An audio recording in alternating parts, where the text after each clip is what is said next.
Yes we are live now. Hello friends, this is Himanshi and welcome to let's learn. तो आज हम discuss करेंगे English pedagogy का session 1 है जो ऑनलाइन पेपर हुए इस बार। उसमें कैसे क्वेश्चंस पूछे गए उनको हम डिस्कस करेंगे। कुछ 30 क्वेश्चंस एक बार में करेंगे, एक सेट में करेंगे। वैसे 15 डकारे आ रही है मैं से वो नींबू वाली लेमन टी पी के। आज इतनी छींके लगी है ना, मतलब एकदम कोल्ड भयंकर हो गया। तो इससे पहले वाली सारी क्लासेस कैंसिल हुई हैं आज। हालांकि मेरा पूरा पूरा विचार था लेने का, बट ठीक है। तो सभी को गुड इवनिंग, नमस्कार, राम राम, सत श्री अकाल, अस्सलाम वालेकुम, what do you feel connected with. Start करेंगे आज की कहानी। ये फर्स्ट सेशन है इंग्लिश पेडागोजी का और ये ऑनलाइन पेपर डिस्कशन सीरीज आपकी चल ही रही है जिसमें हम अलग अलग सब्जेक्ट्स अब स्टार्ट कर चुके हैं।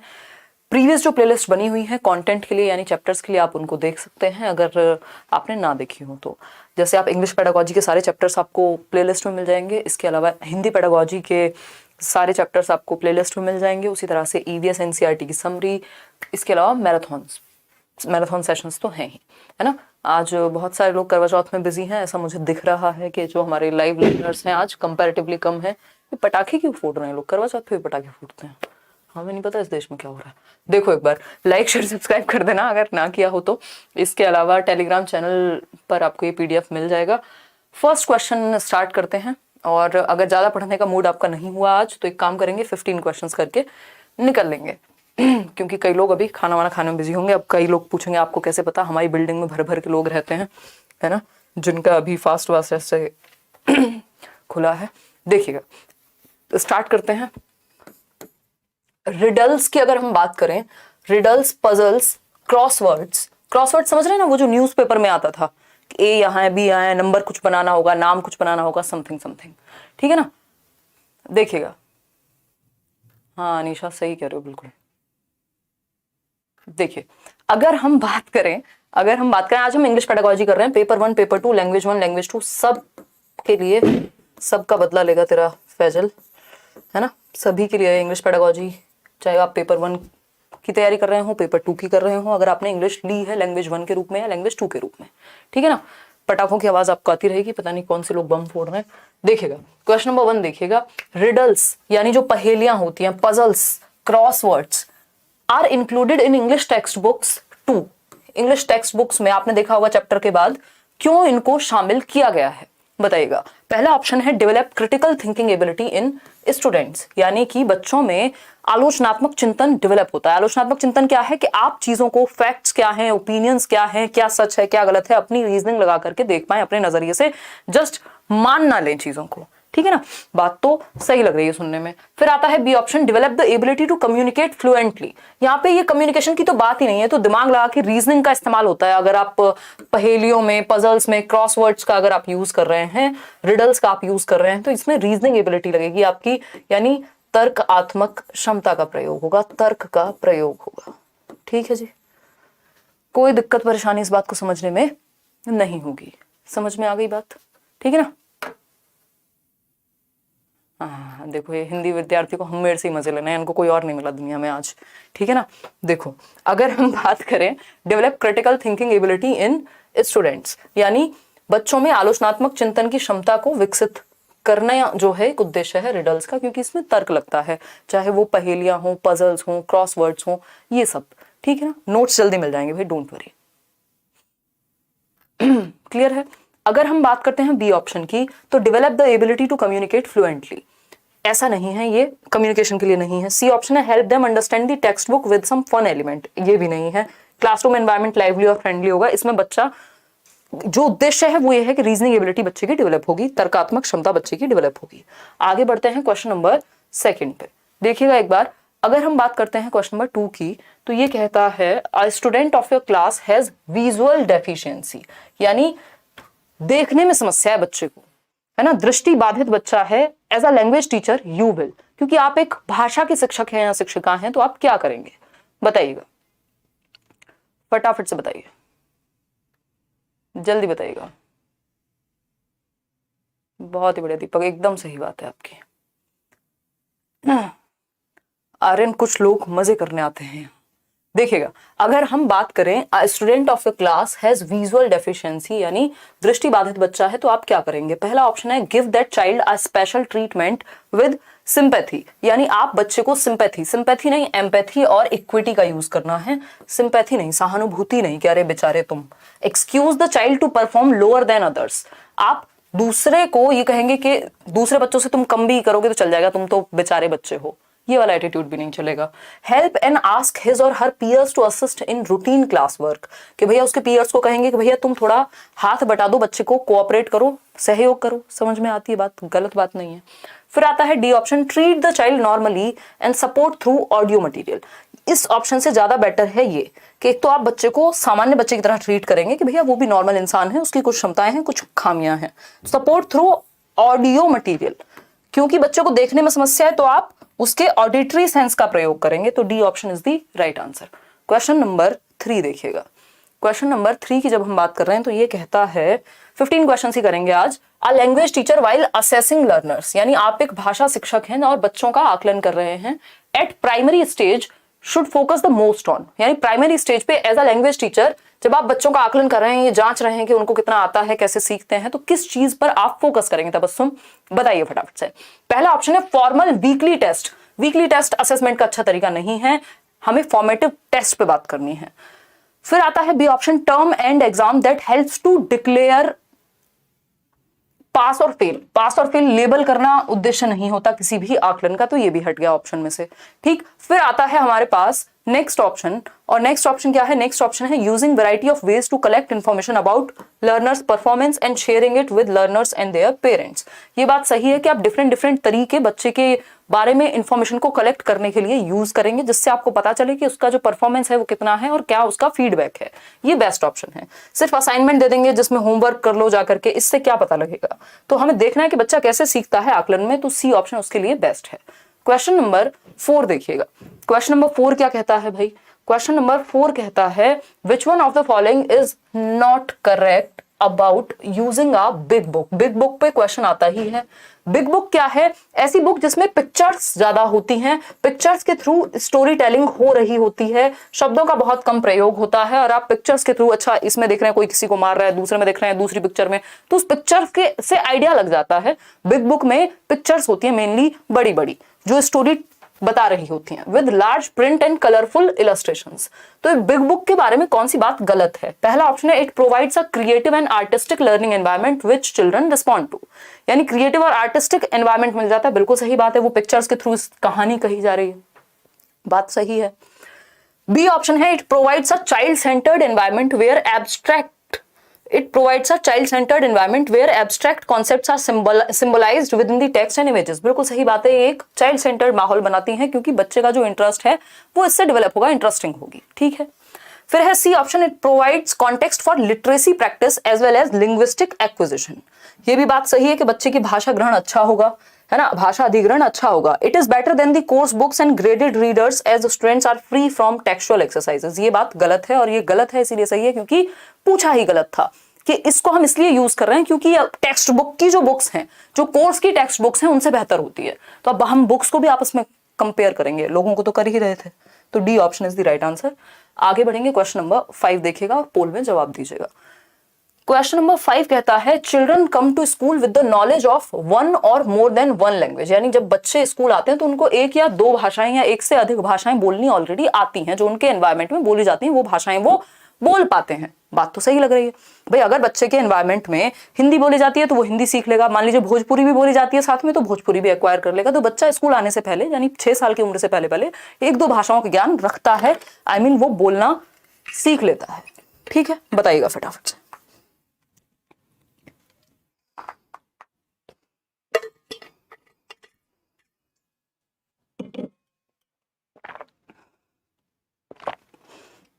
यार आज तबीयत अच्छी नहीं है शालिनी, इसलिए बाकी बैचेस में क्लास नहीं हुई है। देखिएगा, वन और मोर देन वन लैंग्वेज की जब हम बात कर रहे हैं तो knowledge of more than one language helps children in learning other languages and new subjects with ease.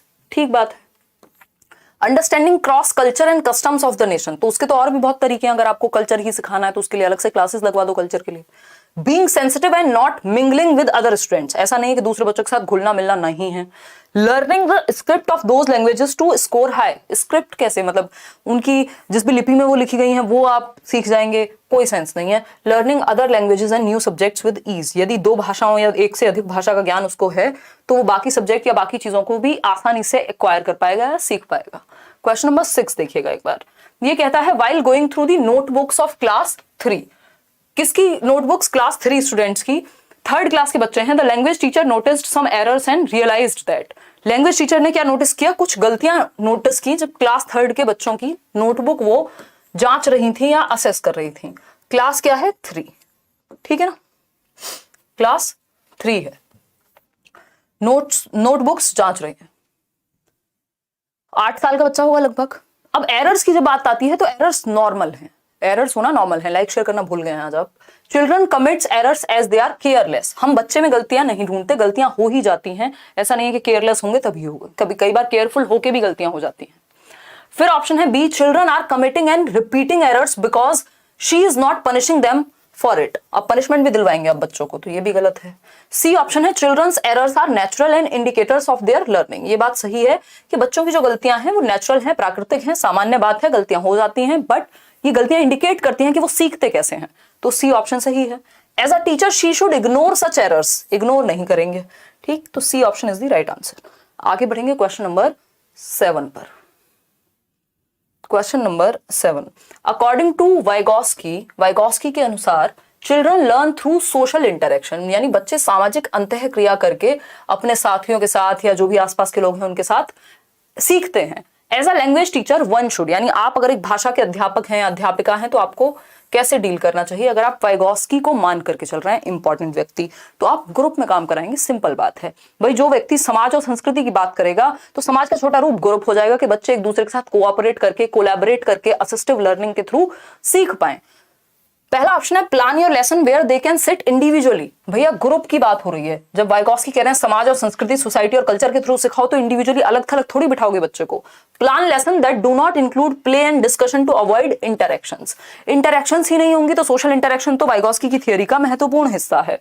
फिर आता है C option, use incentives, reward and punishment to maintain discipline in the classroom, यानी आप रिवॉर्ड वगैरह का use करेंगे। इसकी भी बात वाइगॉस्की की थियोरी में हमने कहीं नहीं सुनी। Plan for pair and group work so that they can interact with peers, ये बात सही है कि आप ग्रुप वर्क या दो बच्चों के पेयर बना लेंगे जिससे उनको आपस में इंटरेक्ट करने का, अंतःक्रिया करने का, बातचीत करने का मौका मिले, क्योंकि वाइगॉस्की यही तो कह रहे हैं, समाज और संस्कृति से सीख रहे हैं हम, यानी ग्रुप्स में हम बेहतर सीखेंगे, एक दूसरे का सहयोग करके, कोऑपरेट करके। इतनी बात क्लियर है। देखिए वाइगॉस्की हुए, आपके पियाजे हुए, नॉम चॉम्स्की हुए, स्किनर हुए। स्किनर वैसे एग्जाम में नहीं आता सीटेट में, लेकिन लैंग्वेज वाले सेक्शन में आता है, और उसमें बस इतना ही पता करना है आपको कि स्किनर कहते हैं भैया रीइंफोर्समेंट और इमिटेशन के थ्रू बच्चा, यानी अनुकरण के थ्रू बच्चा भाषा सीख जाएगा। तो नॉम चॉम्स्की, पियाजे, वाइगॉस्की, इसके अलावा आपका स्किनर और बेंड्यूरा। एक स्टीफन क्रेशन की थियरी जो लैंग्वेज 1 में आती है, ठीक। तो ये 5-6 लोग हैं जिनके बारे में थोड़ा थोड़ा आपको पता हो इन्होंने क्या कहा है।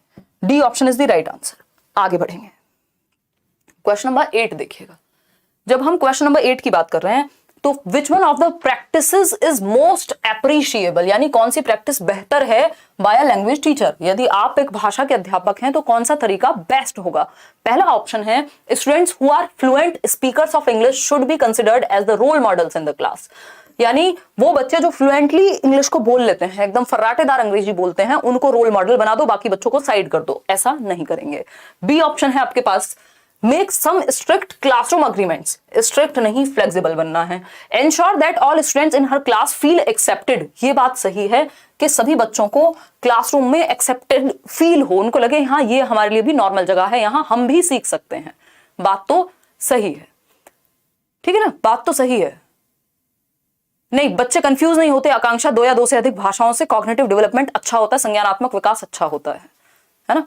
फिर आती है बात feel accepted and valued with whatever language, social and cultural background he she comes from, यानी बच्चे को आप accepted feel कराओ, जिस भी संस्कृति, जिस भी समाज से वो आता है, इंग्लिश बोल पाता है, नहीं बोल पाता है, फिर भी वो कंफर्टेबल हो क्लासरूम में, ये जरूरी है, तभी वो अपने आप को एक्सप्रेस करेगा, अभिव्यक्ति की आजादी होनी चाहिए उसको।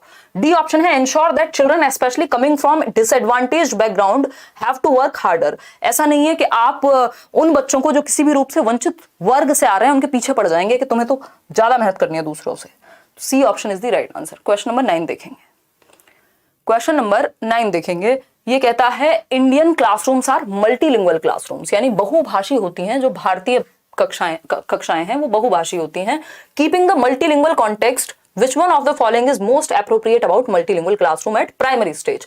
तो जब हम मल्टीलिंगुअलिज्म की बहुभाषिता की बात करते हैं, यानी एक से अधिक भाषाएं बोलने वाले बच्चे क्लासरूम में होंगे, किसी घर गुजराती, मलयालम, तमिल, तेलुगु, हिंदी, पंजाबी, उर्दू, अलग अलग भाषाएं बोलने वाले बच्चे क्लासरूम में होंगे सनी।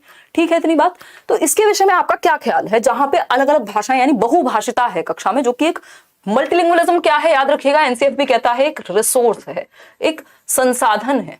बहुभाषिता ये हिंदी में भी सेम रहेगा क्वेश्चन, इंग्लिश में भी संसाधन के रूप में काम करेगी।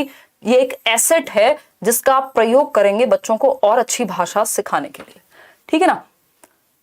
अगर हम बात करें तो the teacher should focus on school language ignoring the language of learners. बच्चों की लैंग्वेज को आप इग्नोर नहीं कर सकते, जो भी वो मातृभाषा अपनी घर से लेके आ रहे हैं। The home language mother tongue should be spoken at home and not in the classroom. ये भी बात गलत है कि जो मातृभाषा है वो सिर्फ घर पे ही बोली जानी चाहिए, स्कूल में आके तो आपको अंग्रेजी ही बोलनी है। तो ये तो आपका 3 लैंग्वेज फॉर्मूला से लेके हर कोई कहेगा, कोई भी डॉक्यूमेंट होगा कि बच्चे की मातृभाषा को नकारा नहीं जा सकता, यानी उसकी जो मदर टंग है उसको हम नकार नहीं सकते। ठीक है, कोई प्रॉब्लम नहीं है विश्वकर्मा अगर आप इंग्लिश के बदले संस्कृत ले लेते हैं। वैसे भी कम ही लोग इंग्लिश लेते हैं, है ना, हमारे देश में। बट अगर आप इंग्लिश भी ले लेते हैं तो भी कोई समस्या नहीं है, संस्कृत ले लेते हैं कोई समस्या नहीं है। जो 22 भाषाओं का ऑप्शन है उनमें से कोई भी आप 2 लैंग्वेज चूज कर सकते हैं, बस बशर्ते वो दोनों लैंग्वेज सेम नहीं होनी चाहिए। मतलब हिंदी नहीं हो सकती ना, लैंग्वेज 1 भी हिंदी ले ली, लैंग्वेज 2 भी, वो नहीं हो सकता। सी ऑप्शन है मोनोलिंगुअल स्कूल्स। मोनोलिंगुअल स्कूल होते हैं जहां पे सिर्फ एक भाषा बोली जाएगी। मोनो का मतलब ये सिंगल, ऐसा भी नहीं है।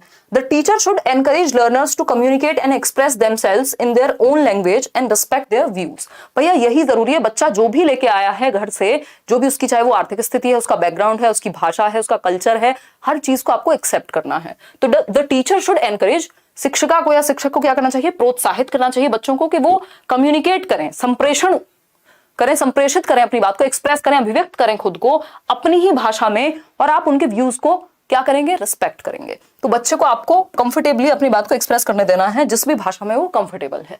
क्वेश्चन नंबर 10 देखिएगा, 5 क्वेश्चन और हैं इसके बाद। क्वेश्चन नंबर 10 है, अ language teacher should give tasks that can be done in pair or group work because. यानी एक भाषा शिक्षिका को एक ऐसा टास्क देना चाहिए जो ग्रुप में हो सके या पेयर में हो सके, यानी जिसमें 2 बच्चे मिलकर काम कर सके, या फिर 4 लोगों का ग्रुप हो, 3 लोगों का ग्रुप हो। बात तो ठीक है, इससे वाइगोस्की का जो सोशियो कल्चरल अप्रोच वाली बात है वो भी फुलफिल होती है ना। कोई कह रहा है दीदी हंसो ना यार, आज तो बोलने में भी जोर पड़ रहा है। बताओ एक बार। 30 में से 25 प्लस स्कोर हो जाते हैं, बट मॉक टेस्ट में 20 में से 15। गौतम तो अभी पढ़ के समझने में दिक्कत है, ठीक है ना। देखिएगा, अगर हम बात करें क्वेश्चन नंबर 10 की, तो language teacher should give tasks that can be done in pair or group because children will be able to finish their work. जल्दी से काम खत्म कर लेंगे ये मुद्दा नहीं है, सीखेंगे अच्छा ये मुद्दा है। It minimises teachers work as individual attention is difficult than group observation. ऐसा नहीं है कि टीचर का काम घट जाएगा, टीचर को अपना काम घटाना नहीं होता। Children support and learn from each other in meaningful task, यानी बच्चे एक दूसरे को सपोर्ट करेंगे, कोऑपरेट करेंगे, सहयोग करके सीखेंगे। मीनिंगफुल टास्क होगा, अर्थपूर्ण टास्क होगा। मान लीजिए कोई डिबेट डिस्कशन, कोई ग्रुप डिस्कशन चल रहा है, साथ में मिलकर कोई असाइनमेंट पूरा कर रहे हैं, तो एक दूसरे को हेल्प करेंगे। ग्रुप लर्निंग इसलिए अच्छी होती है क्योंकि कोऑपरेशन और कोलैबोरेशन बढ़ता है, सहयोग की भावना बढ़ती है, टीम स्पिरिट बढ़ती है। डी ऑप्शन है, इट एनकरेजेस कॉम्पिटिशन। कॉम्पिटिशन को बढ़ावा नहीं देना हमें, आपस में बच्चों को सहयोग को, कोलैबोरेशन को बढ़ावा देना है। C option. आगे बढ़ेंगे, क्वेश्चन नंबर 11 देखिएगा। क्वेश्चन नंबर 11 क्या कहता है समझते हैं। A teacher notices that a child in her class is having difficulty in reading and comprehending language. यानी बच्चे को पढ़ने में भी समस्या हो रही है और भाषा को समझने में भी, कॉम्प्रीहेंशन में भी समस्या हो रही है। तो इसको क्या कहेंगे, है ना, बताइएगा। This could be a symptom of, ये किस चीज का सिम्टम है, बच्चे को पढ़ने में और समझने में समस्या हो रही है। तो पठन विकार, रीडिंग डिसऑर्डर कौन सा होता है, कैलकुलेशन, डिसकैलकुलिया, ये तो मैथ्स में होगा, कैलकुलेशन बेस्ड होगा। डिसग्राफिया, राइटिंग की बात होती है तो ग्राफ और राइटिंग एक साथ लिखते हैं हम। डिस्प्रैक्सिया, मोटर स्किल्स, चलने फिरने में, पेन पकड़ने में, टाई लगाने में समस्या। डिसलेक्सिया है, ईशान अवस्थी याद कीजिए तारे जमीन पर, है ना। रीडिंग डिसऑर्डर है कि बच्चे को पढ़ने में और पढ़ के समझने में दिक्कत हो रही है। 9 को 6 लिख सकता है, बी को डी लिख सकता है, 100 को वॉज पढ़ सकता है, डॉग को गॉड पढ़ सकता है ना। इतनी बात क्लियर है? कोई दिक्कत, कोई परेशानी? तो D option is the right answer over here. आगे बढ़ेंगे, क्वेश्चन नंबर 12 देखिएगा एक बार। क्वेश्चन नंबर 12 देखेंगे, विच one of the following statements is correct about conducting assessment eight primary stage. जब आप प्राथमिक स्तर पर 1 से 5 के स्तर पर बच्चों का आकलन कर रहे हैं तो कौन सा एक स्टेटमेंट सही है इस विषय में? पहला ऑप्शन है assessment should be conducted at the end of each term. And नहीं भाई, ड्यूरिंग भी, आप तो कॉन्टिन्यूस असेसमेंट की बात कर रहे हैं ना हम सीसीई के टाइम पे। बी ऑप्शन है assessment should be a state based process and must be conducted centrally by the state, यानी स्टेट के द्वारा लिया जाएगा, सेंट्रल लेवल पे लिया जाएगा, बेकार बातें। सी ऑप्शन है assessment should B school based and N inbuilt process of teaching learning. ये बात सही है। SBA स्कूल बेस्ड असेसमेंट, यानी जो स्कूल के टीचर्स हैं वो बच्चे को डेली बेसिस पे माइन्यूटली ऑब्जर्व करेंगे और ये इनबिल्ट होना चाहिए, during the process of teaching learning होना चाहिए, बच्चे को पता भी ना लगे और वो टेस्ट भी ले रहे हैं आप उसका। डी ऑप्शन है assessment should be conducted only once in a year. नहीं, फिर उससे भय की भावना आती है अगर साल में एक बार ही होगा तो C option is the right answer. Question number 13 देखिएगा। क्वेश्चन नंबर 13 देखिएगा, ये कहता है which one of the following do you consider as an authentic materials. कल भी हमारी बात हुई थी ऑथेंटिक मटेरियल्स, जो ऑथेंटिक सोर्स बन सके, जो रियल दुनिया की कुछ बात दे सके। ये कौन है 3 बार पेपर दे चुका है, जो सारे मैराथन सेशन देख के नोट्स बना लीजिए और प्रीवियस ईयर पढ़ लीजिए, बस इनफ, कुछ और नहीं करना आपको। देखिएगा, अगर हम बात करते हैं which one of the following do you consider as an authentic material. Authentic material कल भी हम बात कर रहे थे, यहाँ पे आंसर टेक्स्ट बुक और वर्कबुक दोनों मान लिया है आपके CBSE ने। टेक्स्ट बुक और वर्कबुक दोनों मान लिया है ऑथेंटिक है। आगे बढ़ेंगे, क्वेश्चन नंबर 14 देखिएगा, सेकंड लास्ट क्वेश्चन आज के लिए। ये कहता है, क्वेश्चन नंबर 14 कहता है टीचर ऑफ क्लास 5, कक्षा 5 का शिक्षक है, शिक्षिका है, asks her students to put their drawings, poems, stories, worksheets and other material developed by them in that term in a specified folder. These folders of the students can be called as, यानी एक teacher है कक्षा 5 की जो बच्चों को कहता है कि अपनी जो भी ड्राइंग्स आपने बनाई हैं, जो भी पोएम्स आपने लिखी हैं, जो भी स्टोरीज आपने लिखी हैं या आपके पास है, या वर्कशीट्स, जो भी काम आज तक किया है उस मटेरियल को एक फोल्डर में डाल दो। यानी आपकी जो भी अचीवमेंट्स हैं, जो भी अच्छा बुरा जैसा काम आपने किया है उसको एक फोल्डर में डाल के दे दो। इस फोल्डर को पोर्टफोलियो कहते हैं, सिंपल भाषा है। कलेक्शन ऑफ योर अचीवमेंट्स, सुंदर सुंदर चीजें जो भी बच्चे ने की हैं वो सब पोर्टफोलियो का हिस्सा है। ना तो ये एनेक्डोटल रिकॉर्ड्स होते हैं, किसी दिन कोई घटना घट गई, कोई विशेष बात हुई, उसको लिख लिया। सेल्फ रिपोर्टिंग होगी, जो बच्चे ने अपने बारे में खुद लिखा होगा। ऑब्जर्वेशन एंड कलेक्शन जैसी यहाँ कोई बात नहीं है, सिंपल कलेक्शन ऑफ मटेरियल है, अचीवमेंट है, तो ये पोर्टफोलियो कहलाएगा। क्वेश्चन नंबर 15 आज के लिए आखिरी देखिएगा। क्वेश्चन नंबर 15 कहता है you believe that human beings are born with the capacity to acquire language, यानी जो मानव है या मनुष्य हैं वो भाषा को अर्जित करने की क्षमता के साथ जन्म लेते हैं। Your belief aligns with which of the following notions और थियरीज, यानी आपका जो ये विश्वास है कि आप मानते हैं कि humans have the ability to acquire language by birth, तो ह्यूमन बीइंग्स में वो क्षमता है कि वो भाषा को एक्वायर कर सकते हैं, अर्जित कर सकते हैं बिना किसी किताब के, बिना किसी चीज के। जैसे आप जन्म लेते हैं 2-3 साल में, 3 साल में आप बातें करना सीख जाते हैं, समझ जाते हैं चीजें। तो ये किस वजह से है? ये नेटिविस्ट थॉट है। क्या है ये? ऑपरेंट कंडीशनिंग तो कहेगी भैया इमिटेट करके सीखेंगे। लैंग्वेज एक्विजिशन डिवाइस की यहाँ बात नहीं हो रही है। ये नहीं कहा कि इस डिवाइस को क्या कहेंगे, LED डिवाइस को कहेंगे जिसके माध्यम से आप सीख रहे हैं। हालांकि ये कहीं एग्जिस्ट नहीं करता, इमेजिनरी है, रीइंफोर्समेंट नहीं, ये नेटिविज्म का थॉट है। कौन सी थियरीज? नेटिविस्ट थियरी कहते हैं चॉम्स्की की थियरी को। नॉम चॉम्स्की की जो थियरी है इसको नेटिविस्ट थियरी कहते हैं। नेटिविस्ट ये लोग मानते हैं कि जेनेटिकली हमारे पास वो क्षमताएं हैं कि जिसके थ्रू हम भाषा को एक्वायर कर सकते हैं, है ना। और ये लैंग्वेज एक्विजिशन डिवाइस हमारे अंदर होता है, यानी भाषा अर्जन यंत्र, जो शुरुआत के जीवन के आपके 6 साल तक अर्ली चाइल्डहुड में बहुत ज्यादा एक्टिव होता है। अगर आप उस समय बच्चे को, मान लीजिए वो गांव में रहता था, अब आप अमेरिका लगे तो वो गांव वाली भाषा भी उसको आ गई और अमेरिका की भाषा भी उसने फटाफट से एक्वायर कर ली, तो उसके अंदर भाषा अधिग्रहण यंत्र होता है जिसकी वजह से वो कर पाएगा। लेकिन ये जो थियरी है ये नेटिविज्म में आती है, चॉम्स्की की थियरी। ठीक, आगे बढ़ेंगे। चलो खैर आज 15 ही क्वेश्चन करते हैं, बाकी के हम किसी और सेशन में करेंगे। आज हम इतना ही काम करने वाले हैं। Thank you so much. और आउट ऑफ 15 आपके कितने ठीक हुए हैं ये आप बता दीजिए। आज कई लोगों का फास्ट भी है तो लोग भी कम हैं, आज छुट्टी पे लग रहे हैं कई लोग। आउट ऑफ 15 कितने ठीक हुए वो बता दीजिए। और कोई भी आपका डाउट हो तो वो बता सकते हैं आप। इसके अलावा अगर आप ये क्वेश्चंस मॉक टेस्ट की फॉर्म में अटेम्प्ट करना चाहते हैं तो करियरविल ऐप पे जाके वहाँ मॉक टेस्ट की फॉर्म में फ्री अटेम्प्ट कर सकते हैं। ये क्वेश्चन जल्दी से जल्दी डलवा दिए जाएंगे। PDF भी आपको जल्दी से जल्दी सारी दे दी जाएंगी। 11, 15, जितना काम अब तक हो, अब से पेपर तक हो उतना भी कर लोगे तो रुकेगा नहीं पेपर, ठीक है ना। लैंग्वेज कौन सी लेनी है, जब फॉर्म फिल शुरू होंगे ना, फॉर्म फिलिंग शुरू होगी तब मैं बता दूंगी। ये इंग्लिश पेडागोजी की क्लास थी इसलिए हिंदी में नहीं थी। मनीषा कह रही है आज की क्लास हिंदी में क्यों नहीं थी, है ना, उसका रीजन है। बाकी हम कल ईवीएस करेंगे या फिर सीडीपी करेंगे, ठीक है ना। चलिए खैर आज के लिए इतना ही रखते हैं, और अपने जो भी दोस्त आपके तैयारी कर रहे हैं उनको आप बताइएगा कि वो लेट्स लर्न से जुड़ के तैयारी कर सकते हैं। इसके अलावा अगर मैं बात करूं, एक बार ये प्लेलिस्ट आप देख लीजिएगा, मैं आपको दिखा ही देती हूँ, क्योंकि जिन लोगों को ये आइडिया नहीं है कि अभी क्या पढ़ना है, यहाँ आप YouTube पे जाएंगे, लेट्स लर्न सर्च करेंगे, वैसे तो आप आ चुके हैं already, let's learn new video, चलो जो भी आ जाए, ठीक है ना। ये हमारा अभी लाइव चल ही रहा है, हम लोग वैसे तो ये कम दिखा रहे हैं बट हम लोग ज्यादा लोग हैं अभी जुड़े हुए। ये प्लेलिस्ट वाला सेक्शन है, यहाँ प्लेलिस्ट में जब आप जाएंगे तो ये 5 मैराथन है, CTET 2021 marathon for all subjects. तो ये 5 मैराथन आपको पढ़ लेनी है ना। इतने आपका पेपर हो उससे पहले ये 5 मैराथन आपकी पता हो आपको ठीक से, ठीक पढ़ चुके हो आप ये 5 मैराथन्स जो हैं यहाँ पे हैं। इसके अलावा हिंदी पेडागोजी की प्लेलिस्ट बनी हुई है, 11 सेशन है, ठीक। ईवीएस के 27 सेशन है।